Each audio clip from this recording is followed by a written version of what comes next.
Welcome to the Nerd Party. Maximum warp. Punch it. Punch it. Punch it, Bishop!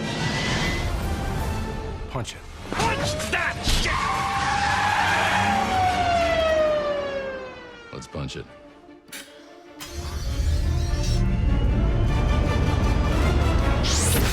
Hello, everybody, and welcome to Punch It, episode 117. My name is Charlene Schmidt, and with me, as always, is... Tristan Riddell.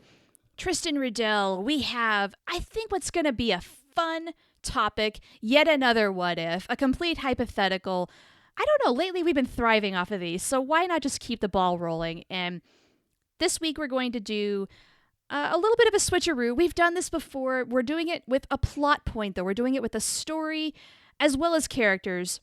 We're going to take the events of Caretaker, and we're going to explore how the other captains besides Janeway might have handled them. Would it be different? Would the outcome be the same, or would it ultimately result in them getting home? Let's find out. Yeah, this is an interesting premise, and I think that you had some inspiration for this, correct?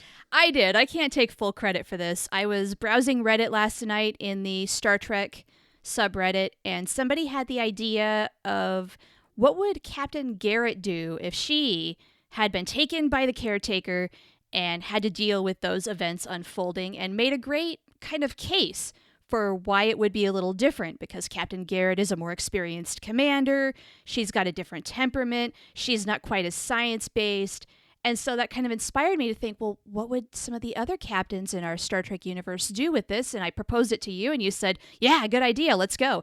And so I do not remember the person on Reddit who started that thread. I don't remember the username because I was just browsing. I wish I would have taken note, and I'm sorry. So if you're out there and you happen to be listening, thank you for the inspiration for this idea. Yes, but we will not be covering Captain Garrett of the Enterprise C. We're just going to be taking the premise of, which we do all the time, of what would this captain do in this situation.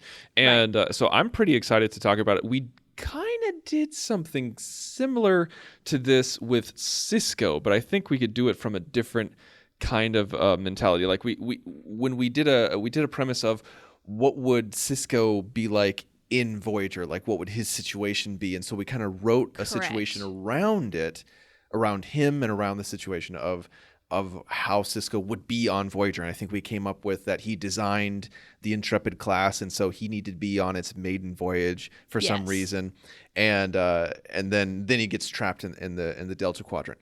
And so I think we can kind of forgo that aspect of it and really focus heavily on exactly what he would do as Sisko in the Caretaker situation. Would they go home? Would they not? That kind of thing.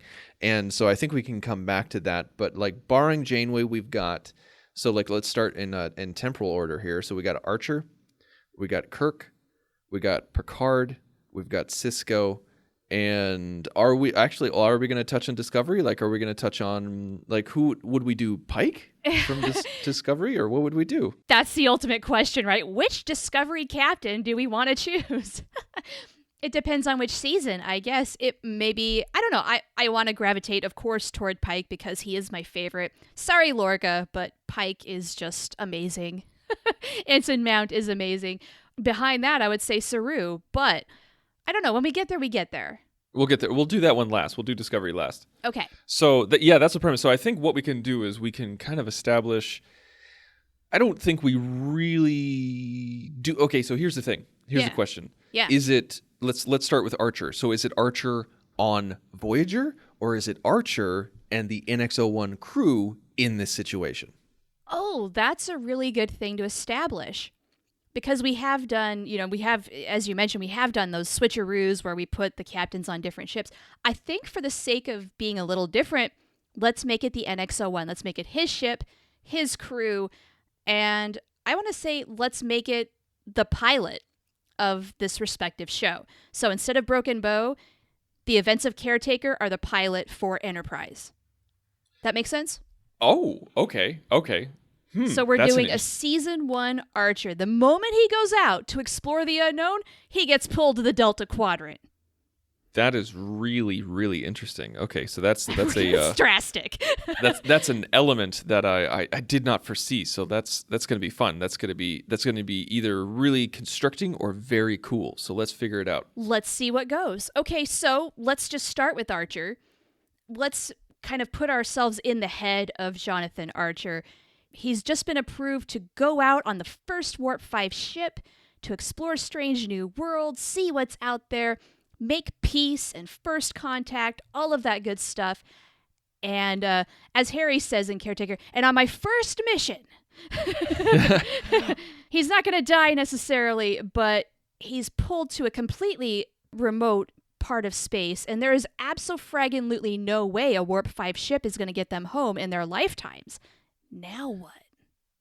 What would be interesting is, like, obviously, like, this is from a purely academic exercise. This is not like, oh, this would make good television, or like this would make a good series, or this would be weird marketing. We're not doing it from that way. Like, the aspect that we're talking about is purely academic, because from this standpoint, like, let's say that it's marketed the same, it's got the same promos where it's like, wherever you will go, you know, like that kind of thing.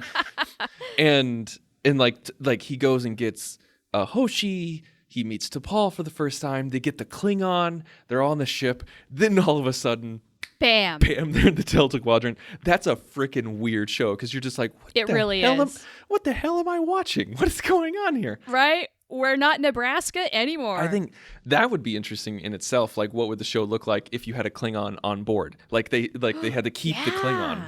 I forget his name. Yes. Yeah, let's say they get pulled with a Klingon. Holy crap, that right there puts an enormously different dynamic on the NX-01. And it has nothing to do even with the Caretaker. No, not at all. And I think what's fascinating from this is from Archer's perspective, as you said, like, first Warp 5 ship, first to go out there, and now he's the first human to be in the Delta Quadrant. And he's like, I didn't think we were going to go this far. God dang.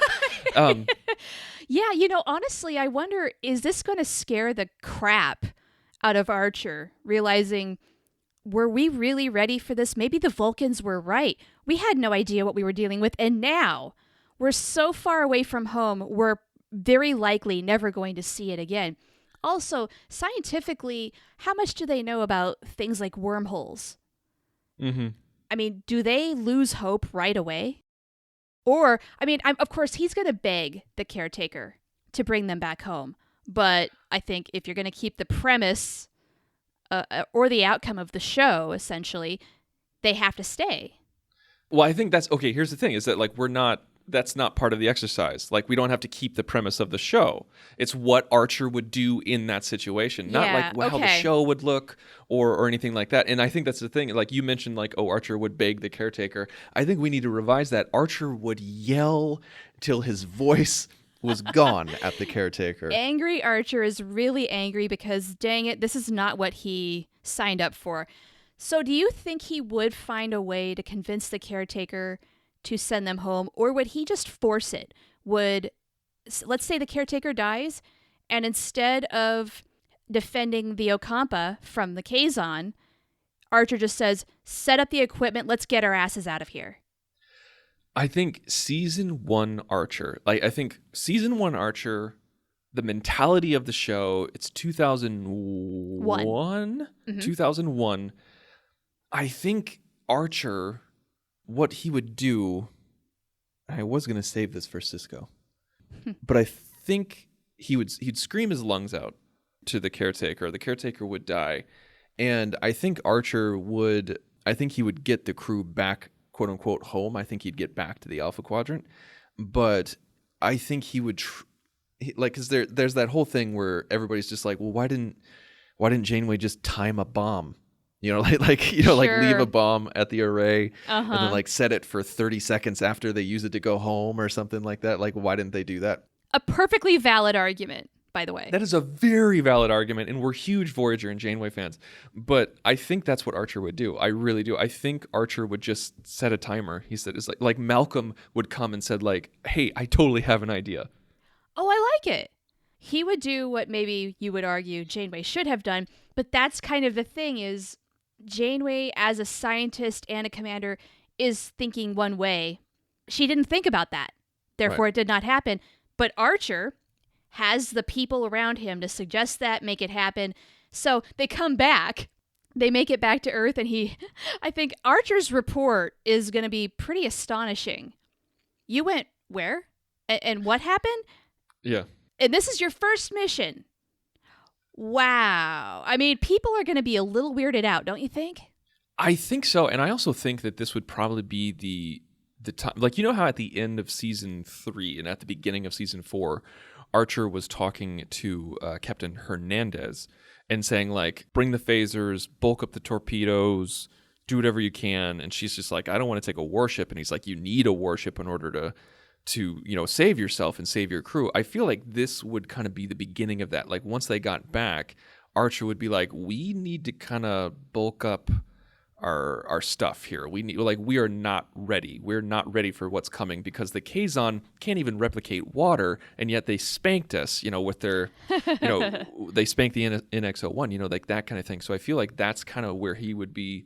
That would be his stress point after Caretaker.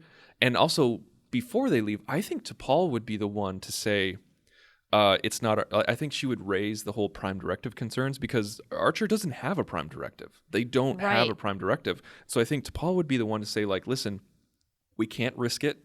We got to make sure that it's destroyed while we're here. And also, hey, like, we're explorers. Let's just make our way back. And Archer's like, that's easy for you to say because no matter how long it takes us, you'll still be alive. We won't.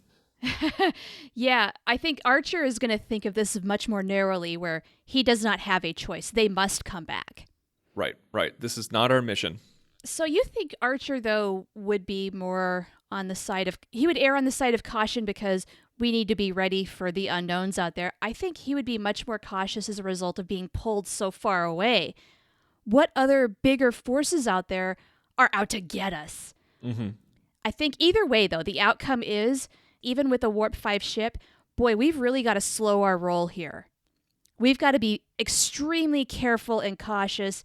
Let's gain intelligence on new species before we make contact. Let's know what we're getting into. Like, they're going to start thinking a little more on the side of a Prime Directive right away, realizing we have to have procedures in place. Otherwise, we're going to land ourselves in trouble we're not going to get out of really quick.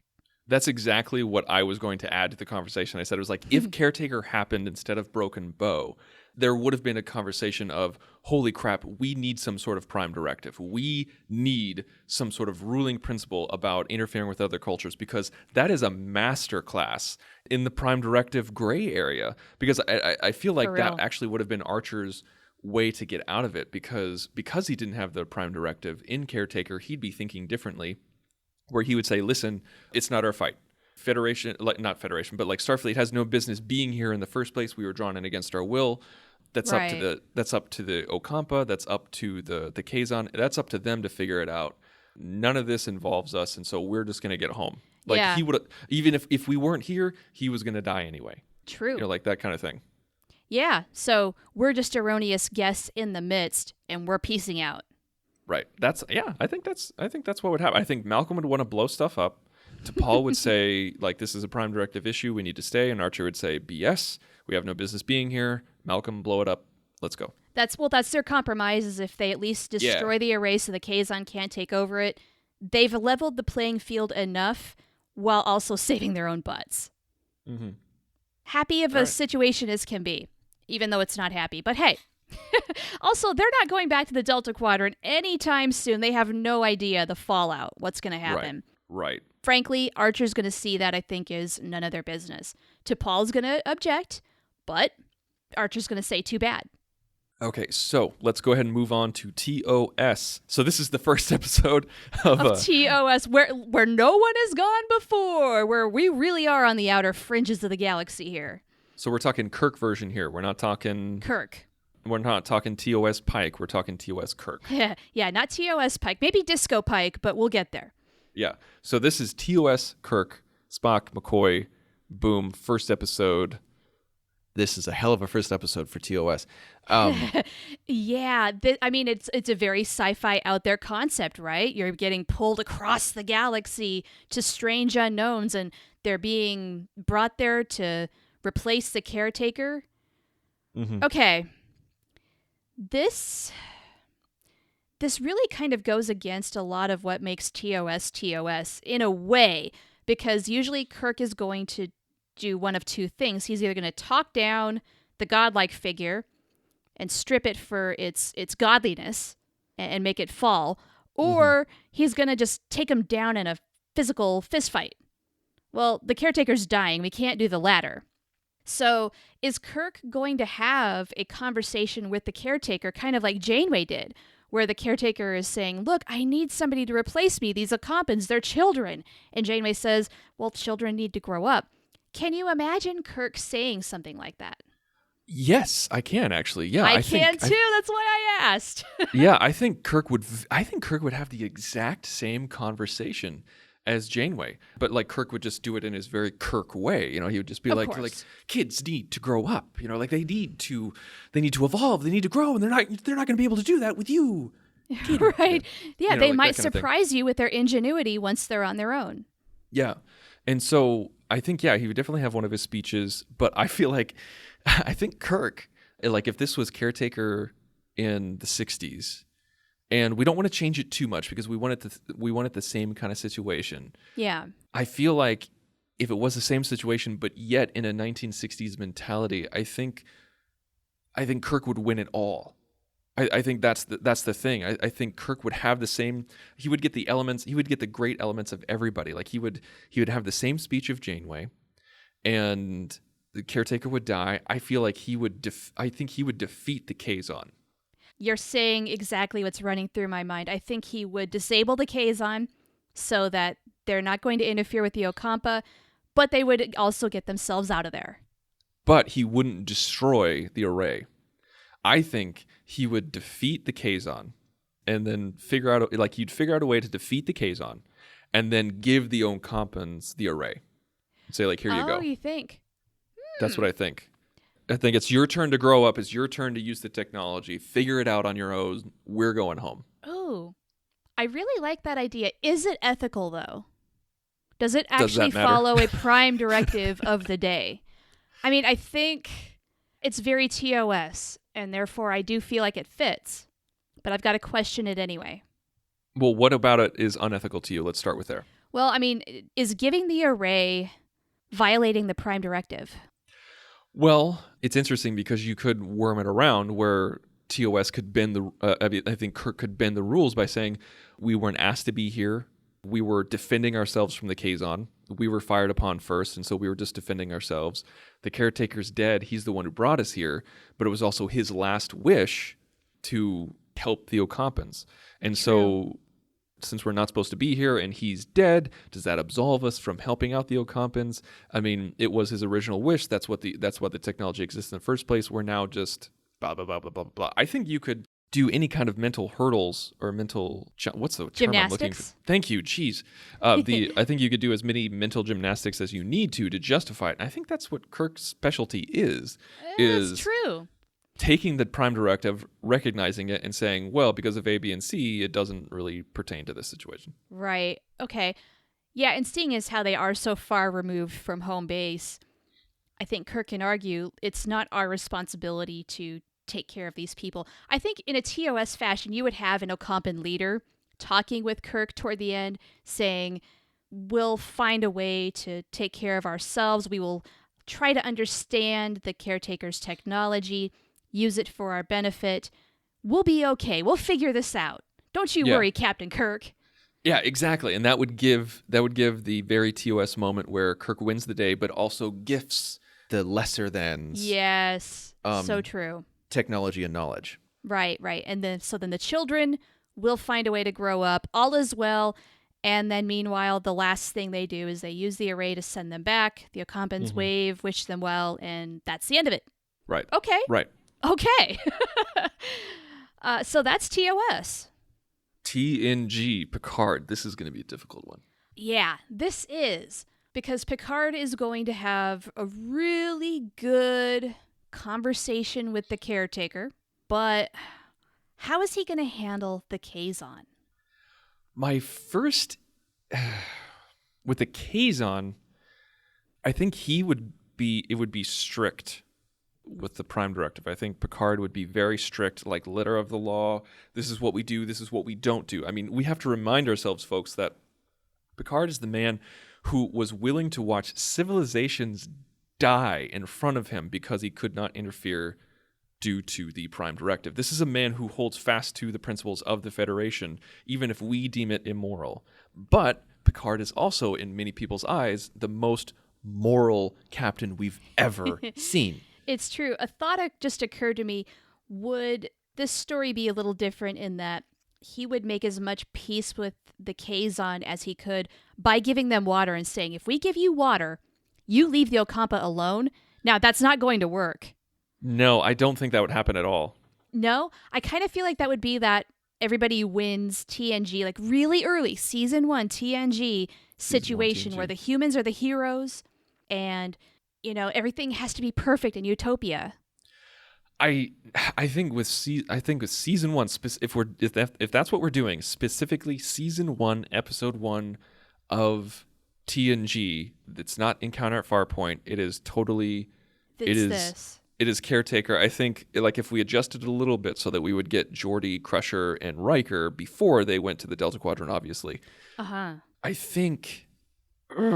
I really do believe that he would say, like, screw you, Kazon, we're not giving you anything. Like, we'll give you aid, but we're not going to give you technology. I think that conversation is going to happen real quick. Where I think what I meant was when I said I was like, don't think that's going to happen at all, is that he would offer water, but then the Kazon would say, like, yeah, but we want the technology that you have, and it kind of happens the same way that with Janeway. Oh, right, and then Picard will have to say, look, now you're just getting greedy, and we can't do that. Yeah, but I think all of this would happen on the ship. I think none, like, because it's TNG, this conversation would happen via view screen instead of in person. You're right. Okay, so then ultimately, what does he do with the Kazon? Does he disable them? I don't think he does. I think in this TNG version, I think the Kazon get the better of him. I think the Kazon spank him a little bit, like they do the saucer separation. And because we've got to have that feature in the first episode, right? Because we've got to have that feature. Here's the thing that I'm battling this a little bit because I feel like Picard would choose to stay because of the Prime Directive. Yeah. But at the same time, if it was a TNG, you have so many families. You got the saucer section. Like, you got to get home. Can he really, through just the blink of an eye of one decision, condemn them to a life on a starship for the rest of their lives? Natural born lives. But the thing is, though, is that the D is a perfect vessel to do that with, where the Intrepid is not. It's true. A Galaxy-class starship in the Delta Quadrant would be so much better suited and fit because they've got schools for the children. They've got tons of shuttles. They have a gigantic shuttle bay that we have never actually seen on screen, so you can justify the limitless shuttles. True. I mean, in that sense, yeah, they are equipped to handle this kind of a mission. I kind of wonder if Picard would say, okay, the Caretaker's dead. He can't do anything. It's really not our place to interfere with the Ocampa or the Kazon. Let's go find the Caretaker's mate. We know she's out there. That is our other route home. And so they start out maybe with that mission. They're out to find her and see if she'll get them back home. I like that. So maybe we get like a 2-parter. Yeah. And okay, so then do you suppose they find her fairly quick? Yes. I think if this is TNG, we're talking 1987. With the 2-parter? Yes, yeah. Yes, that's because Encounter at Farpoint was a 2-parter. So I think that's what would happen, is that I think you'd have episode 1 and then maybe just a part 2 would be like 6 months later or 3 months later or something like that. I like it. So they've been out there for a little bit. They've seen some strange and unknowns. And then they do find her. What happens then? Which would have been crazy at the time. Like in 1987, that kind of distance between 2 episodes would have been crazy, but not out of the realm of possibilities. Now, if we were coming into this and saying this is what Picard would do, and this would be their season 1 journey or their entire show, no, that's not what would happen. So we're kind of battling what would Picard do versus what would 1987 TV Berman and Roddenberry and Piller kind of do, that kind of thing. I feel like that's kind of a best of both worlds. I feel like Picard would, because the Kazon pissed him off, like he would destroy the array and talk with the Ocampa and say, like, this is what we recommend you do, but we got to leave. We got to get out of here. Yep. And I feel like Picard would also have, at the end of part 1 now, a speech to his crew. Hey, we came out here to explore strange new worlds. Well, this is it. Yeah, this is it. And so we're going to find her, and that's what they're going to do.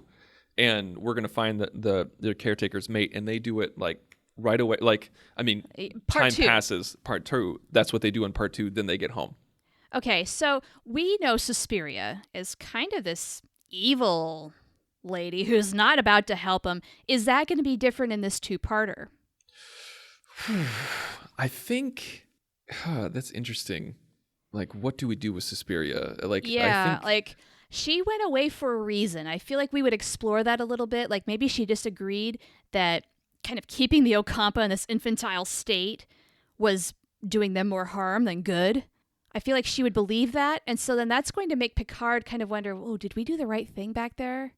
We can't go back. Maybe could you go back there and sort this out for us? Or I don't know. That's a big question mark. I think here's what I think would happen. Yeah. Or what I would do if I was in the writer's room. I'd have Neelix and Kes be with them for part 1. They would be there, like same kind of story. Like Neelix and Kes are there for part 1, and they're there for part 2. But the thing is that they don't meet Suspiria first. They meet Advanced Ocampan first. Like the Advanced Ocampan are there, and they're seeking out the Enterprise D because Suspiria told them to, and said, "This ship killed my mate. It's your job to wrangle them in for me, figure out what's going on." And so they have kind of like a semi-battle. They're at odds with each other, where it's the D versus the Advanced Ocampan. Kes negotiates peace, and then maybe lets them know, like, hey, you have brothers and sisters on the other side. Like, you have the brothers and sisters way back there. Yeah. And maybe that's when they go, wait, Suspiria told us that they're gone, like that they're no more, that they died with the caretaker. Yeah, or something like that, where it makes the Advanced Ocampan doubt Suspiria. And then with the D and the Advanced Ocampan's help, they're able to defeat Suspiria, or like shoo her away. The Advanced Ocampans are free. They say, "Oh my gosh, we're free of Suspiria. That was weird. We're gonna go back to the Ocampan homeworld." The Ocampan homeworld and teach them our ways." And they're like, "Oh," and Picard's like, "Okay, that's cool. That's a really great story, but how do we get home?" And they're like, "Oh, you can use our array." Or something like that. And then, boom, they exit stage left, and then the Advanced Ocampans are going to kind of work as mentors, maybe to getting the Ocampans left on the Ocampan homeworld kind of up to speed, bring back their true capabilities. And protect them from the Kazon, or show them how to protect themselves from the Kazon. And Neelix and Kes would stay in the Delta Quadrant. I agree. Yeah, they would not become permanent cast members. Nope. Kes would be one of those leaders and like kind of bridge the two people. She'd be like an ambassador, and Neelix would just follow Kes. Yeah, and I mean, he's got some connections. He'd have some friends along the way to, I don't know, BS with, whatever. Totally cool. Now, with this being TNG, this being like kind of the first episode of the very first season, somewhere in season 7, we would probably hear from Kes again in a future episode. How are they doing? What happened? Or maybe Suspiria makes her way to the Alpha Quadrant, that kind of thing. Oh, for what? I don't know. Retribution? A thank you? What's going on? Yeah, but I think that's probably definitely our most intricate storyline of what a captain would do. But honestly, in order to really articulate what Picard would do and how he would do it in 1987, I think it would have to be something this involved. It would have to be like that. It would have to be a 2-parter, and he would have to take the third road. Given 2 bad situations or 2 bad options, he would find another way. That's what Picard would do. Okay. Now, this is, if you guys are thinking like, oh, this is way too crazy or way too intricate for 1980s TNG, have you seen Farpoint? Have you seen how ridiculous Farpoint is? Yeah, I don't think this is ridiculous at all. I think, really, we are, the whole Caretaker storyline, I mean, we are talking strange new worlds. It's one of the most basic components of a Star Trek episode. Mm-hmm. It's not that out of reach. No. It's just they're very far away. So, Sisko. Deep Space Nine. Yes. How does this work? Yeah, this is tough because, okay, one, I don't remember everything that we said about Sisko if he were commanding Voyager, but a season 1 Sisko is a fairly broken man. He's lost. Now, do we do season 1 Sisko, or do we do the season where they get the Defiant? I was just thinking, what if we don't do season 1 Sisko? Let's go to another thing. The Defiant gets pulled over. I love it. It's right about that time, too. Okay, yes. And here's the thing that's crazy. Yeah. Is that they do the same thing, like they're in the Badlands, same situation, they get thrown in. And so instead of Voyager, it's everybody's on the Defiant for some reason. Yeah. This is very reminiscent, I think, of Time's Children, or Children of Time. Children of Time, yeah. Children of Time. This might be a cop-out. But I feel like Sisko would, because using this as precedent, I feel like Sisko would say, we got to stay. We got to do this. This is our mission now. We got to get home the best way we can, but we can't do this to these people because the Prime Directive says this, and this. Like, we made friends with the Ocampans. These are good people. The Kazon are going to destroy them. We can't let that happen. We've got to strand ourselves. But Garrick is on board. What for? I don't know, for whatever reason. But Garrick is on board, and he's the one who forces them to go back to the Alpha Quadrant. Okay, again, what for? He robs Sisko of the decision. Because just like future Odo robbed Sisko of the decision in Children of Time. Yeah, okay, I kind of dig it. Where, again, this would probably be a 2-parter, and it's an interesting way to kick off, I don't know, season 3, where the rug is pulled under Sisko. It's not his decision. Garrick does it because he knows Sisko can't. I mean, does Garrick really need to adhere to a Prime Directive? He's not a Starfleet officer. So he's doing it for what selfish reason? Because he doesn't want to stay in the in the Delta Quadrant. He's like, this is bullcrap. So he's doing the dirty work because no one else can. Right. And the thing is, though, we have to do it in a way where no one finds out it's him. He disguises what happened because of a technical error or because of a subspace wave or whatever you want to call it. But we, the audience, know that it was Garrick all along. And maybe one person finds out, like maybe Bashir finds out. And then is he sworn to secrecy? Yeah, does Garrick give him a good enough reason for Bashir not to say anything to his captain? That's tough. That's really tough. I feel like Bashir would have to. He would be obliged. But what if it was Sisko who figured it out? Sisko can live with one secret like this, where he knows that Garrick did it out of the best interest of everybody. Nobody else has to know this. It's between the two of them. But then maybe there's a caveat here where he makes some sort of deal with Garrick. The secret is safe as long as X is in place. Whatever that is. I don't know yet. Well, the only thing that I can think of is if we move the timeline to be post in the pale moonlight, where Garrick does it, Sisko finds out, and Garrick says, "You owe me." And Sisko can't do crap because Garrick is right. But is he? I mean, yes, but no, because Sisko never asked him to do it. It wasn't a favor. Do you remember what happened in Pale Moonlight, where Garrick is the one who who assassinated the Romulan, and Sisko lived with it because he's like, I can live with it. And the reason why he didn't expose Garrick is because he would have been exposed as well. And Garrick says, listen, I did this Romulan thing for you. I also did this for you. And if you expose me, I expose you. You're right. That would be enough for Sisko to say, okay. Because both of them look bad if they're exposed. Why would he do that? Because damage is done. It's already happened. Right. You can't undo it. And then maybe that's when he tells Garrick, he's like, if you ever do anything like this to me again or to anybody else in my crew, I don't care if I get exposed or not. I'm nailing you to the wall. 3 strikes and you're out, essentially. which I don't know how I feel about this. I don't know if I like involving Sisko. No? It doesn't feel right because I don't want. It feels like it's copying in Pale Moonlight too much. Well, yes, it's the same thing.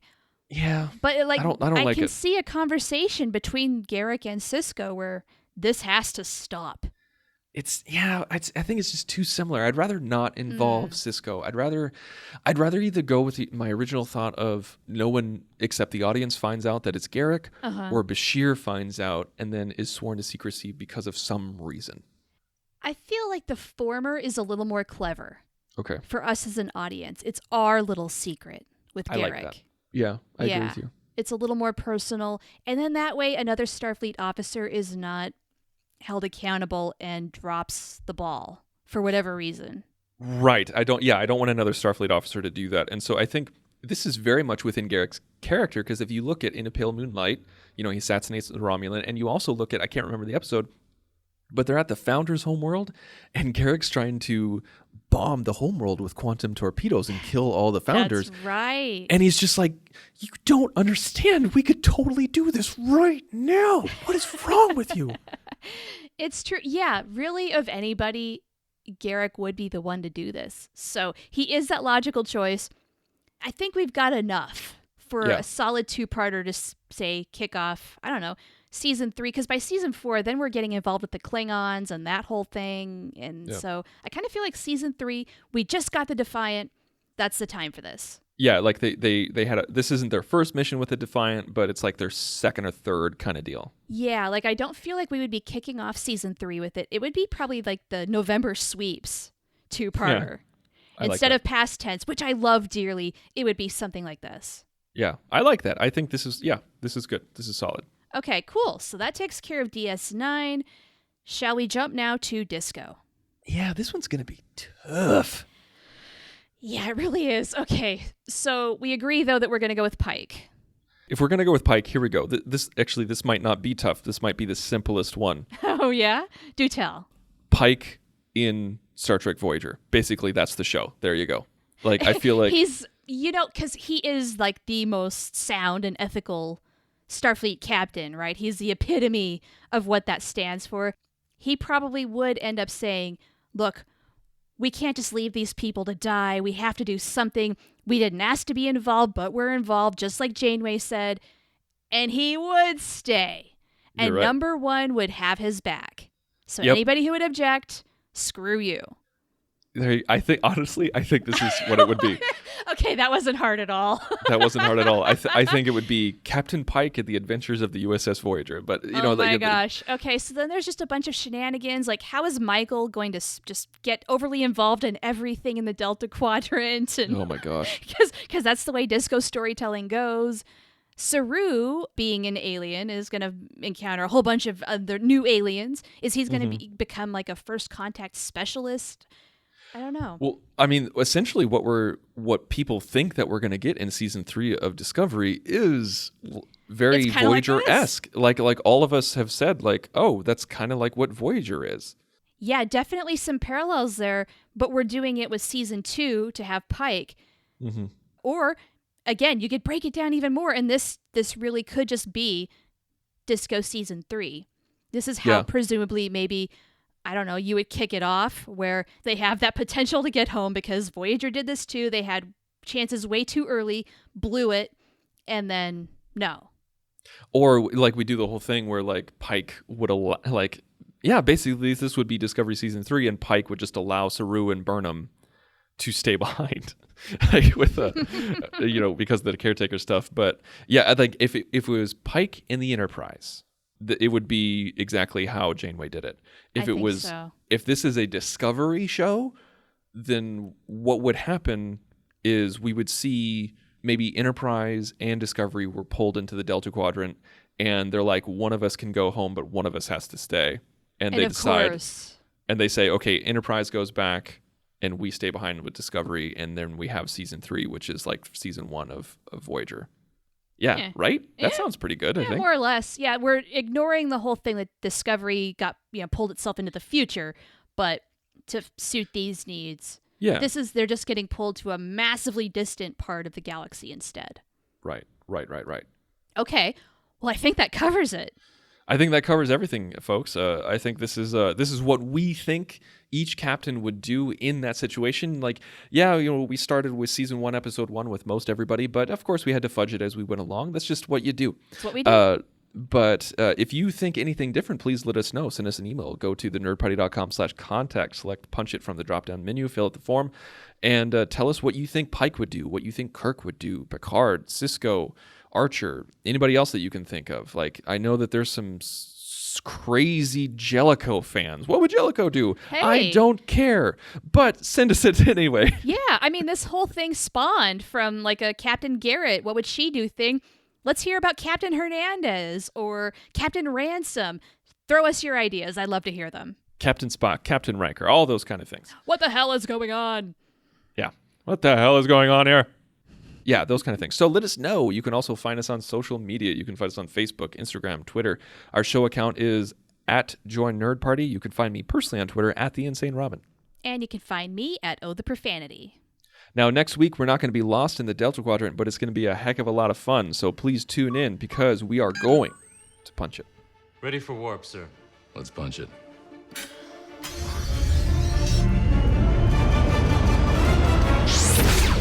Join the revolution. Join the Nerd Party.